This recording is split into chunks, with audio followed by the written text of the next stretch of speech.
Hey there folks, Tim Slade here, and welcome back to the ATD Ask a Trainer video series. In today's episode, my special guests, Betty Dannewitz and Destery Hildenbrand and I are answering your questions about using AR and VR in learning. So stick around.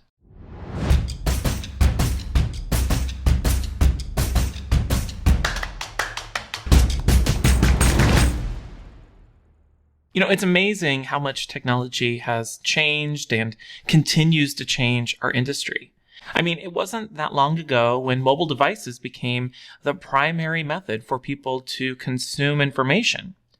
And as a result, we started to see a push to make e-learning more mobile responsive. Well, now, as technology becomes more advanced and more accessible, we're starting to see more and more organizations using augmented reality and virtual reality as a new type of e-learning. But how can you even get started with AR and VR in the first place? Well, that's exactly why I decided to invite Betty Dannewitz and Destery Hildenbrand to join me and help me tackle your questions about using AR and VR in learning. So let's get to it.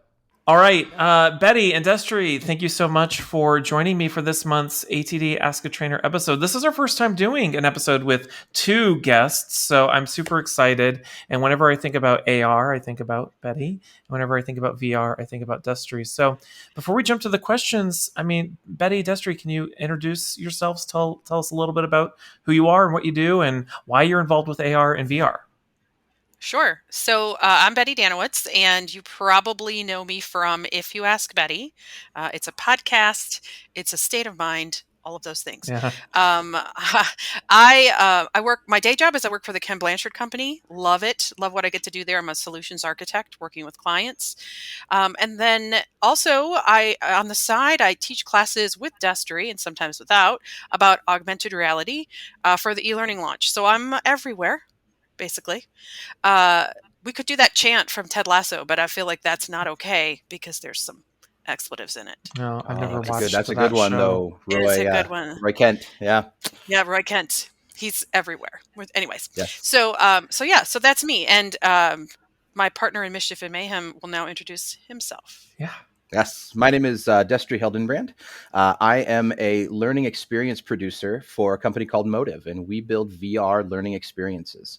So we have a really cool platform called StoryFlow that we do some authoring from.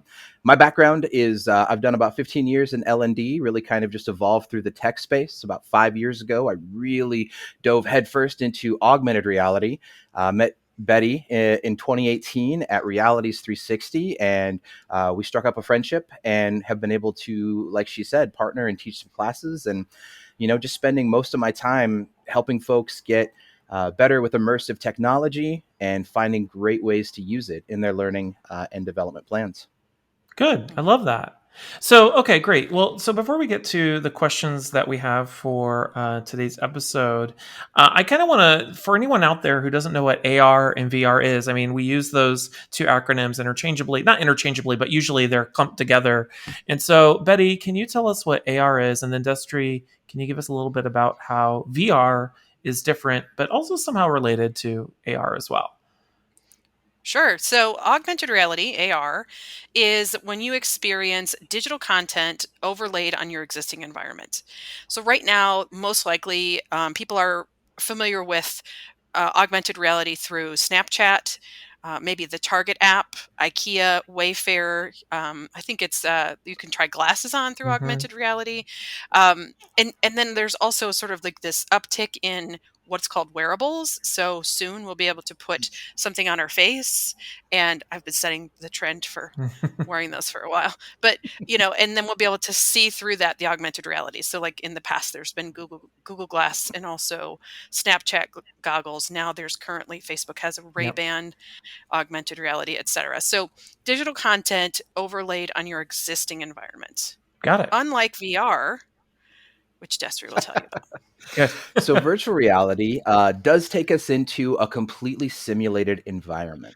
So what I refer to as CGI virtual reality is built as though you're building kind of like a game, right? You go into a game engine like Unity, you build a completely simulated environment that mirrors something in the real world. You are completely separated from the real world by putting a headset on your head. So unlike AR, which keeps you in the real world, keeps you kind of grounded. Virtual reality gives you that complete immersion inside of a space. Now, just real quick, I will point out too that sometimes VR is used to describe 360 video. Although it is similar a little bit, it's not quite the same. VR, CGI VR is interactive. You can walk around, you can interact and touch things. But 360, although it can be in a headset and keep you immersed, you can't really walk around in a video, right? It's just like a real video, only it's completely surrounding you. You can also do 360 video on, mobile devices or on the web. So CGI VR keeps you completely separate. Now, they all kind of relate together, though, because they're sort of under this one umbrella called extended reality. So XR, right? So I'm really trying at some way to get like a Destery reality sort of acronym in there, because everybody gets their own acronym nowadays when they just start throwing it out there. So, but that's how they all kind of fit together. So under this XR umbrella, we have all these immersive technologies. And although they do they are different, right? With the AR being that keep you in the real world, and VR really kind of getting you in that simulation, and then 360 sort of dances along in between a little bit with the 360 video. So I love that. Yeah, I haven't heard of XR before, but that totally makes sense to kind of tie them in under this, common umbrella. Because a lot of the technology used for AR with gyroscopes and all of that stuff and tracking gets used in VR and vice versa. And so there definitely is a spectrum in that. Good. All right. So we have a couple questions from folks on these topics. So if you're ready to jump in, we'll jump into our first question. Okay. So our first question comes from Daniel Kekin. Hey, Daniel. And Daniel wants to know, what are some of the best beginner and advanced softwares for developing AR and VR training experiences? This is a great question because, I might be wrong in saying this, but I'm not aware of any rapid authoring tools for AR, VR, like Storyline or some of the other tools out there. So are there tools that are for beginners for AR and VR and more advanced tools? Kind of what's the market look like there?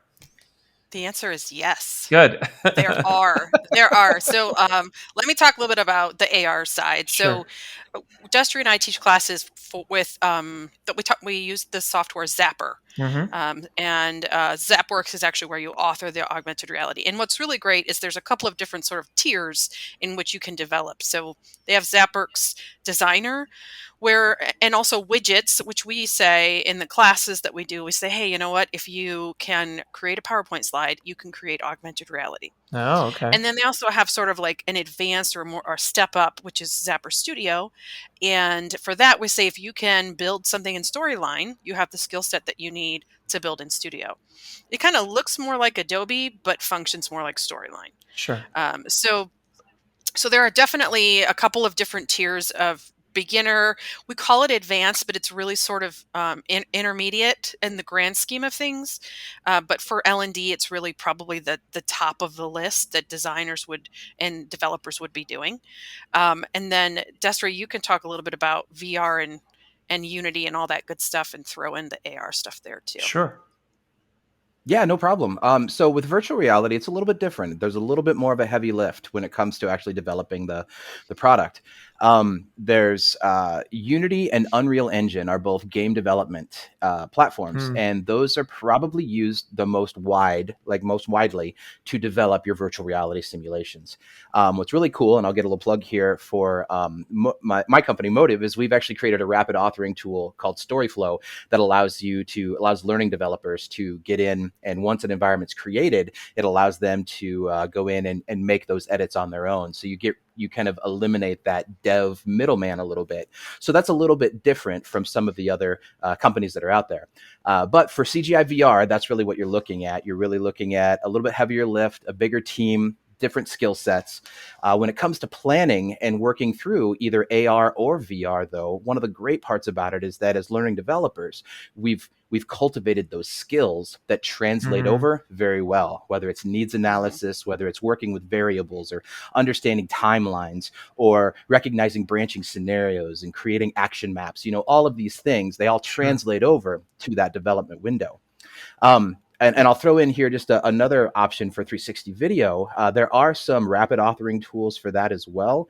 Scenario VR, I know eLearning Brothers just purchased the Lectora suite of stuff.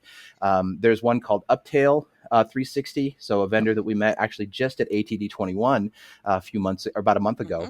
And then Adobe Captivate 2019, it works with 360 video. I know Storyline now has a 360 implementation in there too, or the ability to use it. But there are rapid cloud-based tools for AR for that. The CGI VR is, though, a little bit heavier lift, and you got to have a little bit different skill set to make that work.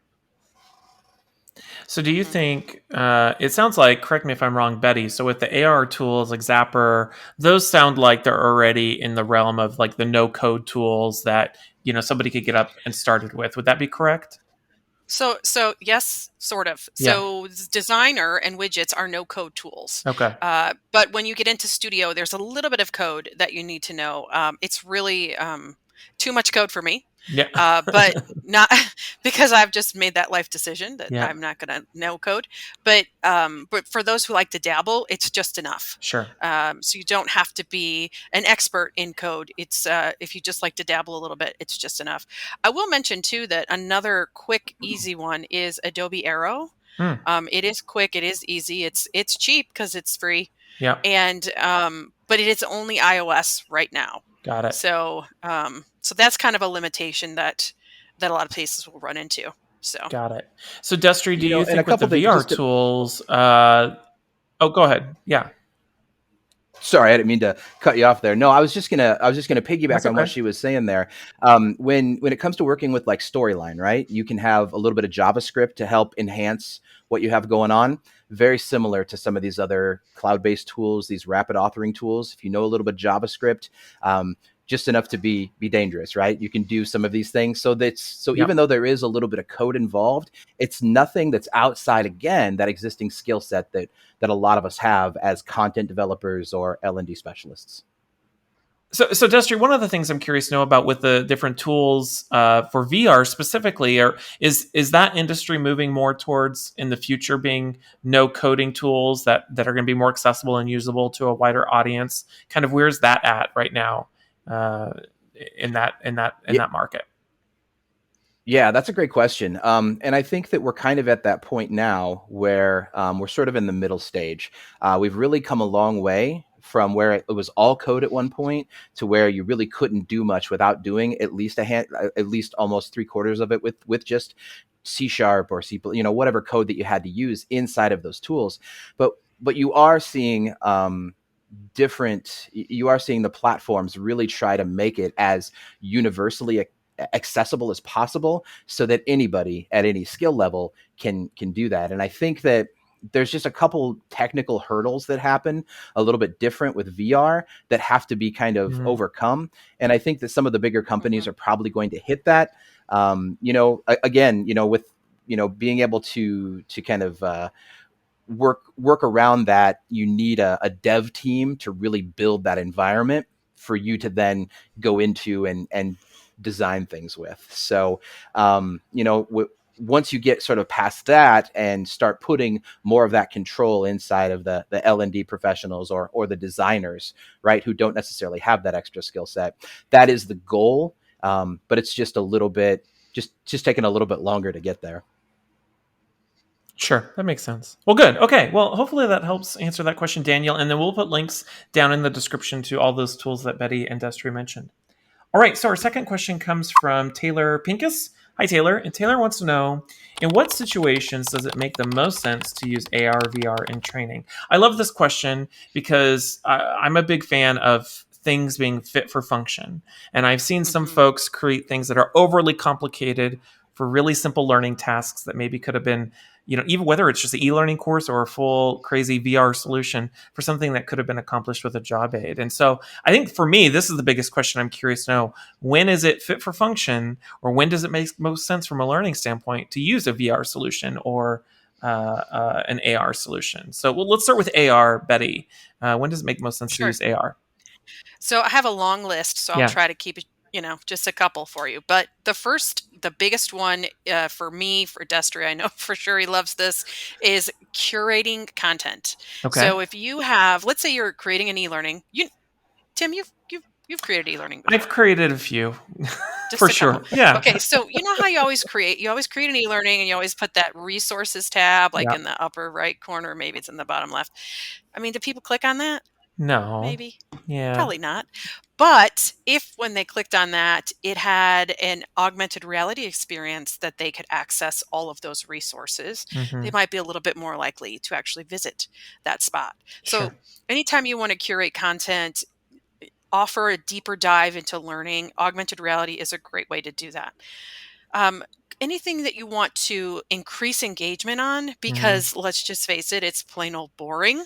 So, for example, let's say you have new hires that come through and you always teach them the history of the company, Sure. which is, I mean, if we were to be honest, that's interesting for about 3.5 minutes. But at your 45-minute presentation around the history of the company, you lost me, Yeah. right? Because Yeah. I don't need to know all of those things. So, but if you could take that and turn it into augmented reality experience, maybe even something where they get up out of their chair Mm-hmm. and they move around the building in order to sort of do like a scavenger hunt and Sure. find the information, then that history suddenly becomes a little bit more interesting. Yep. So that's another thing. And then it's also an awesome way to help employees meet other employees that they otherwise wouldn't meet. So, for example, if you were to in new employee orientation, you scan an augmented reality code, and suddenly there's a 6-inch 3D CEO standing on your desk and Mm-hmm. welcoming you to the company. That's going to set you apart. It's going to Sure. be fun, and they're actually going to listen to what the CEO is saying. Yep. So that's something that's important too. And then also, you can connect employees to other locations that they otherwise might not visit.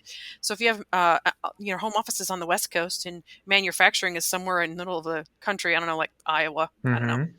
Mm-hmm. Then what you could do is very simply show the folks in the home office what it looks like in the manufacturing, and then the people in the manufacturing could also see home office through augmented reality and 360 images. Got it.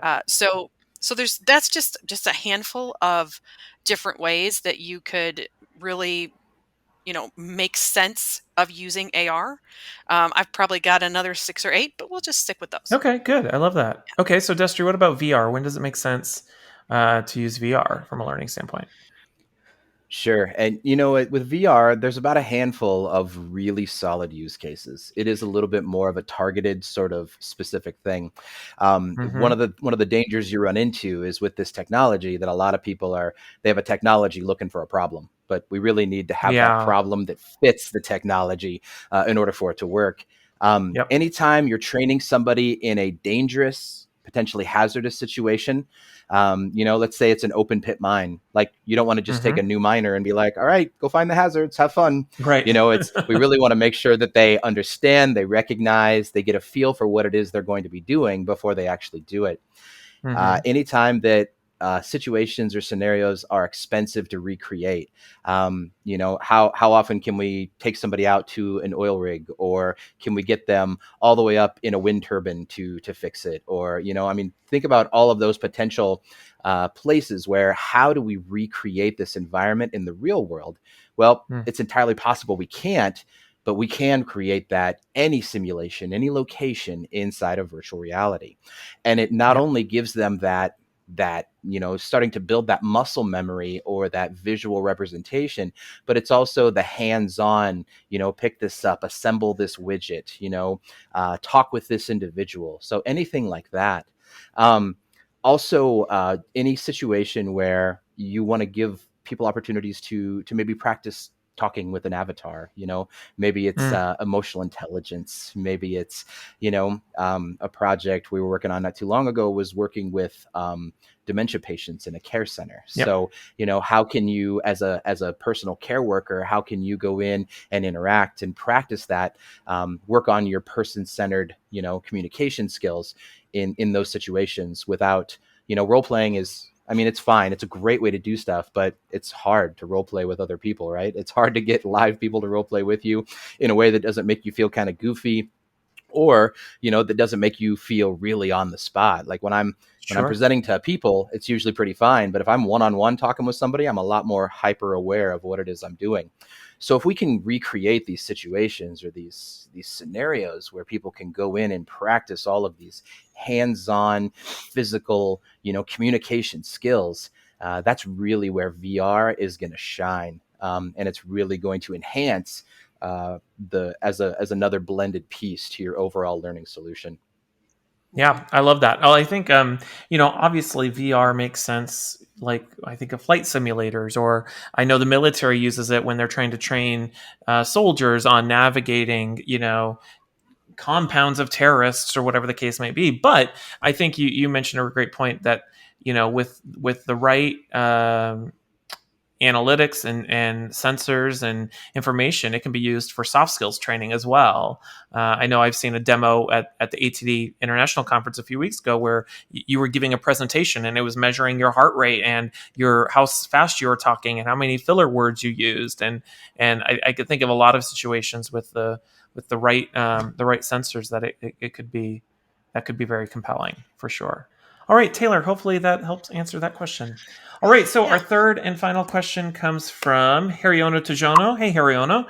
And Hariono wants to know, how far are we from practical and affordable application of AR and VR in everyday training programs? And we kind of touched on this a little bit with some of the tools. They're becoming more and more accessible and usable to more and more individuals. And to your point earlier, Destry, you want to make sure that you have a solution where VR, or a problem where VR is definitely the solution, not taking VR and just applying it to anything and everything.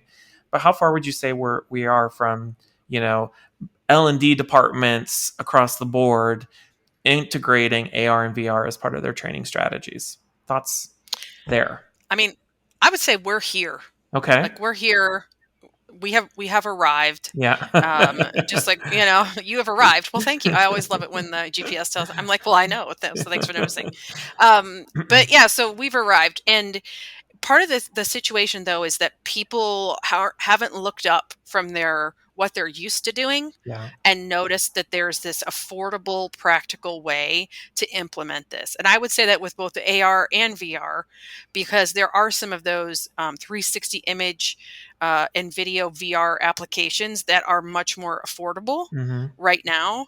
As far as CGI, I think, like Destry mentioned, I'm sorry, I'm totally talking about both. So that's fine. But as far as like Destry mentioned, there's a whole team of people behind that. It's not one person that builds CGI VR. So that's a little further away. But for the most part, augmented reality is here. Zapper is actually cheaper than a Vyond license. Oh, wow. Yeah, it's not as cheap as Camtasia, but like it's definitely cheaper than Vyond. And when it comes to like scenario VR, especially if you're already sort of in with the e-learning brothers with their they have like the Rockstar Academy, I think it's called, or something like that. You can definitely get a great deal on that too. So my answer is it's right now. We're here. Good. I love that. We've arrived. What about VR, Destry? I would say the same thing. I would say that, and I would even say that VR is here as well. Like, I think that we are at a point now where wearable headsets are affordable and the quality is there.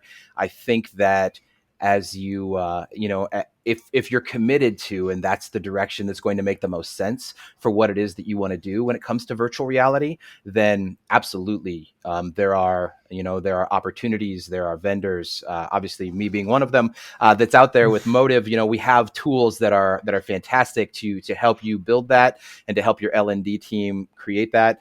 When it comes to things like AR, I think also, again, I would agree with Betty in that it's right now. We all, the BYOD policies with us being at a distance are much more relaxed in most organizations, not all, but a lot of organizations. So a good portion of your learner base already has the latest technology in their pocket or in their purse or on their desk. And you can just leverage that. You don't have to scale devices for everybody when it comes to mobile AR. And right now, and Betty mentioned this before too, until we find that thing we're willing to put on our face, right? Until we get that thing that the Apple, the Google, the Facebook, the whatever creates, that we're like, I'll put that on my face.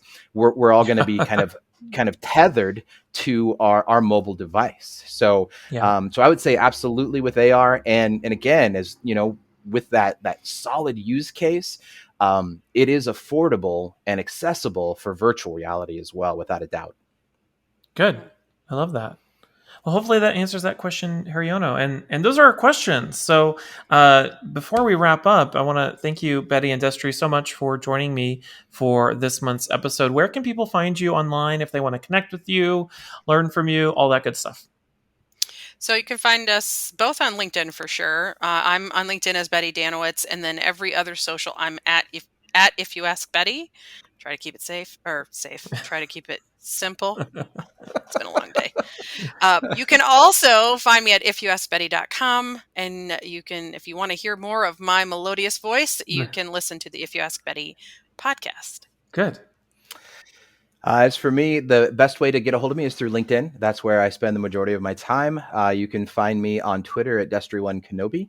And also, Betty and I also teach through eLearning Launch. So if you head out to the website there, you'll see that we're out there. You can find us there. But also, we travel around quite a bit. And as live events are becoming more and more prevalent again, you'll see us at places. So we'll be at DevLearn here. We're doing a workshop and have a couple presentations. And as we go into 2022, the events that are happening everywhere, we'll have those in there too. So. Good. Awesome. Well, thanks for joining me. Thank you. All right. I think that's all we have time for today. Of course, I want to thank Betty and Destery for joining me to help me tackle those awesome questions. And as always, a big thanks to everyone who submitted a question for this month's episode. If you happen to be watching this on YouTube and you want to get alerted when we publish our next episode of ATD Ask a Trainer, make sure to click that subscribe button below. And of course, make sure to check out the ATD Ask a Trainer advice column by clicking on the link in the description. My name is Tim Slade, and until next time, I'll see you around.